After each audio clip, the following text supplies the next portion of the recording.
வணக்கம் friends, welcome to my channel. இன்றைக்கி நம்ம சேனலில் என்ன செய்ய போகிறோன்னா, ஈரல் சுவையில் ஒரு முட்டை மசாலா செய்ய போகிறோம். அதுக்கு ஒரு 5 முட்டை எடுத்திருக்கேன், 2 வெங்காயம், 2 தக்காளி, 3 ஸ்பூன் தேங்காய், 1 ஸ்பூன் இஞ்சி பூண்டு விழுது எடுத்திருக்கேன். வாங்க எப்படி செய்யலான்னு பார்க்கலாம். முதல்ல நம்ம முட்டையை ரெடி பண்ணிடுவோம். அதுக்கு நம்ம எடுத்து வச்சுருக்க 3 ஸ்பூன் தேங்காயை மிக்ஸி ஜாரில் சேர்த்துருக்கேன். அதோட ஒரு அரை ஸ்பூன் சீரகம் சேர்த்துருக்கேன். ஒரு அரை ஸ்பூன் மிளகு சேர்த்துக்கலாம். இதை அரைச்சி எடுத்துகிட்டு வந்துடலாம். பவுடராக அரைச்சி எடுத்துருக்கேன். இப்போ இதோட நம்ம எடுத்து வச்சுருக்க 5 முட்டையும் சேர்த்துக்குவோம்.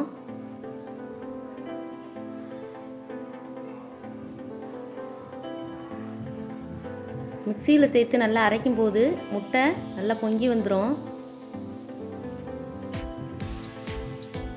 தேங்காய், சீரகம், மிளகு இதோடலாம் நல்லா கலந்துரும். இதோட கொஞ்சம் உப்பு சேர்த்துக்குவோம். இதையும் அரைச்சி எடுத்துகிட்டு வந்துடலாம். முட்டை ரெடி ஆயிடுச்சு. ஒரு பாத்திரத்தில் எண்ணெய் தடவிட்டு அதில் முட்டையை மாற்றிக்குவோம்.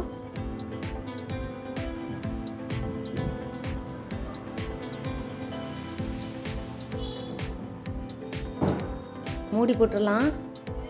நான் ஏற்கனவே ஒரு பழைய பாத்திரத்தில் அடிக்கணமாக இருக்கணும், அதில் ஒரு ஸ்டாண்டு போட்டு ஒரு 5 நிமிஷம் ப்ரீஹீட் பண்ணி வச்சுருக்கேன். இப்போ இதில் இந்த முட்டையை வச்சு கேக்கு வேக வைக்கிறது மாதிரி வேக வச்சு எடுத்துடலாம்.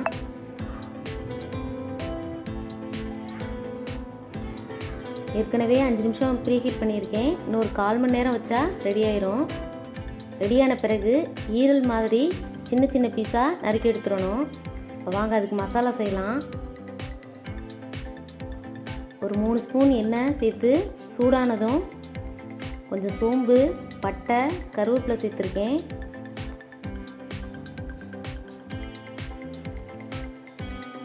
அதோட நம்ம எடுத்து வச்சுருக்க வெங்காயத்தையும் சேர்த்துருக்கேன்.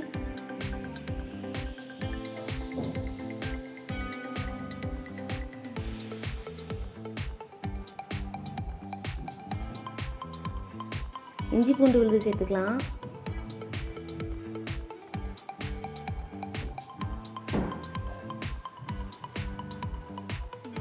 வெங்காயம் வதங்கினதும் தக்காளி சேர்த்துக்குவோம். அதோட கொஞ்சம் உப்பு சேர்த்துக்கலாம். 1 ஸ்பூன் குழம்பு மிளகாய் தூள் போட்டிருக்கேன். நீங்கள் உங்கள் காரத்துக்கு தகுந்த மாதிரி நீங்கள் போட்டுக்கோங்க. கொஞ்சம் தண்ணி ஊற்றிடலாம். இப்போ முட்டை ரெடி ஆயிடுச்சு. சின்ன சின்ன பீஸாக நறுக்கி வச்சுருக்கேன். இப்போ மசாலாவும் ரெடி ஆயிடுச்சு. உப்பெல்லாம் சரியாக இருக்கான்னு பார்த்துட்டு நம்ம எடுத்து வச்சுருக்க முட்டையும் இதில் சேர்த்துடலாம். ஏற்கனவே நம்ம முட்டையில் உப்பு சேர்த்துருக்கோம், இந்த மசாலாலையும் உப்பு சேர்த்துருக்கோம். அதனால் சரியாக இருக்கான்னு பார்த்து சேர்த்துக்குவோம்.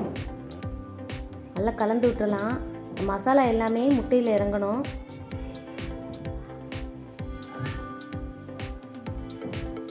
சூப்பராக ரெடி ஆயிடுச்சு. ஈரல் சுவையில் ஒரு முட்டை மசாலா ரெடி ஆயிடுச்சு. நீங்களும் இதை உங்கள் வீட்டில் செஞ்சு பாருங்கள். எப்படி இருந்துச்சுன்னு சொல்லி கமெண்ட் பண்ணுங்கள், லைக் பண்ணுங்கள், ஷேர் பண்ணுங்கள், சப்ஸ்கிரைப் பண்ணுங்கள். Thank you friends.